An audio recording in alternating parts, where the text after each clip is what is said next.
जय श्री राम। हर हर महादेव।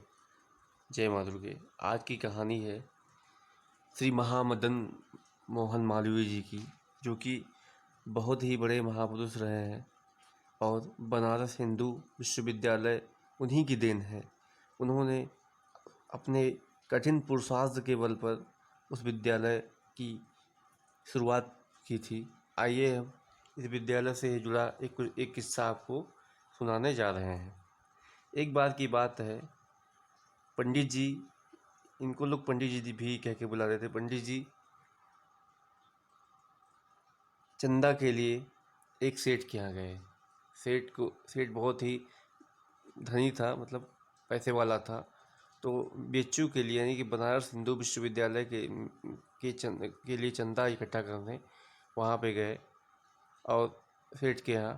तो सेठ के यहाँ पहुँचे तो संजोग से सेठ उस समय कुछ काम में बिजी होने की वजह से घर के अंदर कहीं था और उसका एक छोटा सा लड़का उस कमरे में बैठा था। उसने कहा कि आप लोग बैठिए, पिताजी अभी आएंगे।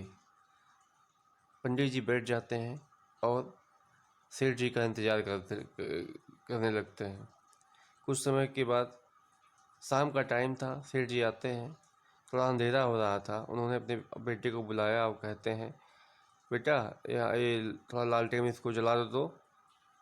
तब तक वह बच्चा लालटेन जलाने के लिए माचिस की एक तीली जलाता है और लालटेन नहीं जला पाता है। अब सेठ गुस्से से कहता है, तुमने एक तीली बर्बाद कर दी, तुमने एक तीली बर्बाद कर दी। तुमको ध्यान से नहीं जलाना चाहिए, एक तीली बर्बाद हो गई। अब पंडित जी सोचने लगे कि ये एक माचिस की एक तीली के लिए इतना डांट रहा है, हमें चंदा क्या देगा।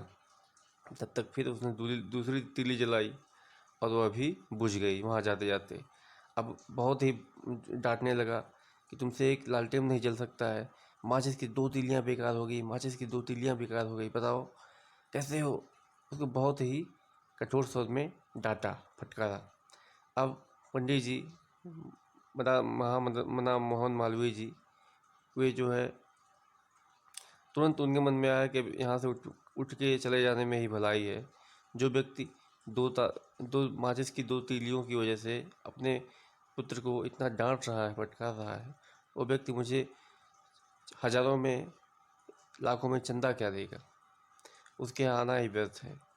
वे उठकर जाने लगे। तब तक सेठ जी पूछते रहे, अरे पंडित जी कहाँ जा रहे हैं, आप तो अभी हमसे मिले भी नहीं। तो कहते हैं, नहीं नहीं। तो सेठ जी कहते हैं, आप आगे बैठिए। तो बैठते, कहते हैं, आप आने का उद्देश्य बताइए।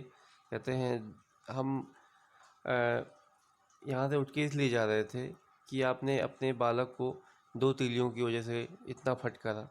हमारा उद्देश्य यह था कि हम बनारस हिंदू विश्वविद्यालय के लिए चंदा इकट्ठा कर रहे हैं और बहुत ही नेक और शुभ कार्य है। लोगों को विद्या का एक केंद्र बने, इसके लिए हम उसकी शुरुआत के लिए जगह जगह चंदा इकट्ठा कर रहे हैं। अगर हम भी आपके पास इसी उद्देश्य से आए थे। सेठ जी कहता है, कोई दिक्कत, कोई समस्या नहीं, बताइए कितना चाहिए। तो कहते हैं, जो भी उचित लगे आप दे दीजिए। सेठ अंदर जाता है और 20,000 रुपये ला करके पंडित जी को दे देता है। पंडित जी एकदम आश्चर्य होकर देखते रह गए। बहुत ही उनके मन में शंकाएं उठने लगी। ऐसा कैसे संभव है, जो कि दो माचिस की तीलियों के लिए इतना क्रोधित हो रहा है, वह 20,000 रुपये कैसे ला के दे दिए। तो अंत में उनसे रहा नहीं गया। उन्होंने एक प्रश्न पूछा कि सेठ जी आप बताइए, अपने पुत्र को अपने दो माचिस की तीलियों के लिए इतना डांटा, लेकिन हमको तो तुरंत ला के दे दिए, ऐसा कैसे संभव है। उन्होंने कहा, वो सेठ जी हंसने लगे। उन्होंने कहा, पंडित जी आप तो महापुरुष हैं, हम आपसे क्या बताएं, लेकिन हम यही इतना ही दो तीलियाँ माचिस की बजाते बजाते ही हम इस लायक हो पाए हैं कि हम आप जैसे महापुरुषों के द्वारा शुरू किए गए विद्यालय में चंदा देने लायक हो पाए। हम बहुत गरीब थे, लेकिन बहुत ही खर्चे को ढंग से करते हुए, अपने खर्चे को बचाते हुए हम इतना जमा कर पाए हैं और आज इतना बड़ा सेठ बन पाए हैं। महामना मोहन मालवीय बहुत प्रसन्न हुए और उन्होंने कहा, और वो जो है सेठ के गुणों से बहुत ही प्रभावित हुए। धन्यवाद। बस इतनी थी ही कहानी। कैसी लगी आपको कहानी? कृपया लाइक करें और सब्सक्राइब करें और शेयर करें। धन्यवाद, बहुत धन्यवाद। जय श्री राम।